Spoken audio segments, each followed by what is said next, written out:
మహిళలకు శుభవార్త చెప్పిన ప్రభుత్వం. మహిళా సాధికారతకు 10 సూత్రాల ప్రణాళిక ఏర్పాటు చేసింది ప్రభుత్వం. దానికి సంబంధించి వైద్య ఆరోగ్య శాఖ మంత్రి సత్యకుమార్ గారు అయితే విడుదల చేశారనమాట. మహిళలను రాష్ట్ర ప్రగతిలో భాగస్వామ్యం చేసేందుకు ప్రభుత్వం ప్రత్యేక చర్య చేపట్టిందని వైద్య ఆరోగ్య శాఖ మంత్రి సత్యకుమార్ యాదవ్ గారు అయితే తెలిపారు.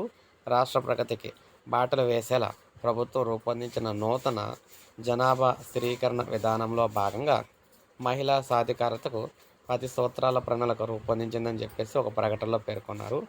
మహిళలకు గర్భధారణ, ప్రసవానికి ముందు, తర్వాత, కౌమార, యవ్వన, వృద్ధాప్య దశల్లో నాణ్యమైన వైద్య సేవలు అందుబాటులో ఉంచి వారికి సమగ్ర ఆరోగ్య రక్షణ కల్పించడం ప్రభుత్వ ఉద్దేశం అని చెప్పారు.